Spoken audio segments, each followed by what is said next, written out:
Shalom. Renungan kita pada hari ini tentang kolam Bethesda. Tiada yang mustahil bagi orang yang percaya.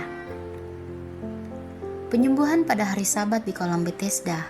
Yohanes 5 ayat 1 sampai ayat yang ke-18.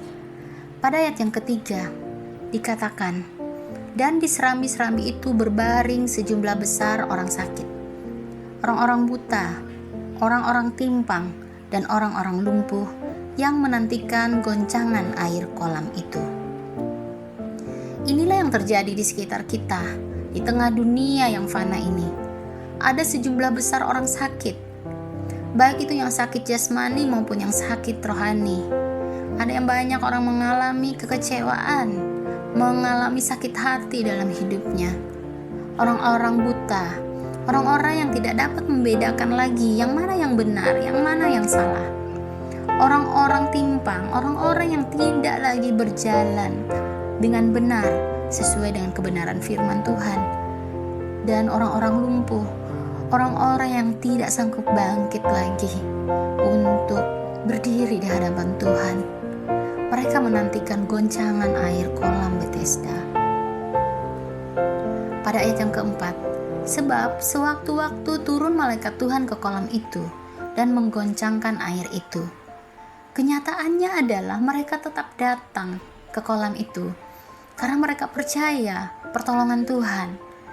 Mereka menantikan pertolongan Tuhan.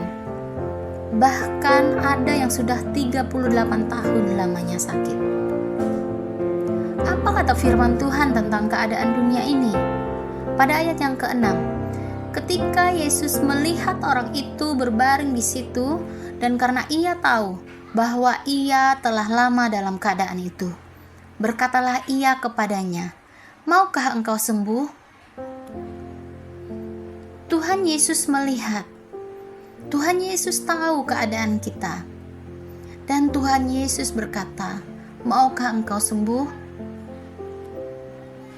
Sekarang apa jawabmu?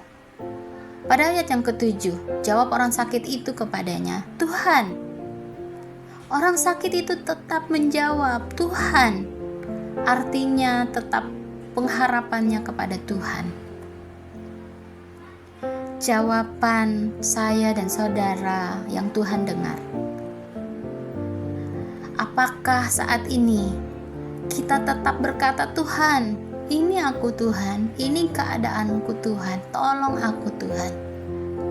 Jika kita masih berseru, "Tuhan," pada ayat 8 dikatakan, kata Yesus kepadanya, "Bangunlah, angkatlah tilammu dan berjalanlah." Pengharapan kita kepada Tuhan tidak akan sia-sia. Sama seperti orang lumpuh yang sudah 38 tahun. Dia tetap datang ke kolam itu. Secara manusia mustahil bagi dia, tetapi dia hanya berpengharapan kepada Tuhan. Bahkan saat ada orang bertanya kepadanya yang belum juga dia kenal, dia tetap berkata, "Tuhan." Karena sepanjang hari yang dia katakan, yang dia serukan adalah, "Tuhan, tolong." Jadi, mari kita belajar dari orang lumpuh yang disembuhkan Tuhan di kolam Bethesda. Setelah menerima kesembuhan pada ayat ke-10, hari ini hari Sabat dan tidak boleh engkau memikul tilammu. Pada ayat yang ke-11, kemudian Yesus bertemu dengan dia dalam bait Allah lalu berkata kepadanya, "Engkau telah sembuh, jangan berbuat dosa lagi, supaya padamu jangan terjadi yang lebih buruk lagi." Setelah kita menerima kesembuhan yang daripada Tuhan, setelah kita menerima berkat yang daripada Tuhan, taatilah perintah Tuhan walau ada tantangannya. Sama seperti orang lumpuh ini.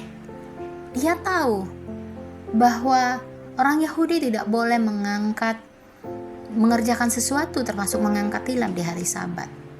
Itu hal yang dilarang.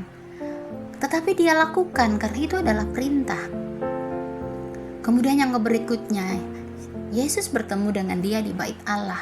Artinya orang lumpuh itu setelah mengalami kesembuhan itu datang ke bait Allah. Artinya dia tetap mau bertumbuh dalam pengajaran firman Tuhan. Mari Kita yang sudah sekian lama mengalami sesuatu yang menekan hidup kita. Seperti orang lumpuh ini sudah 38 tahun, tetapi dia tetap berseru, Tuhan.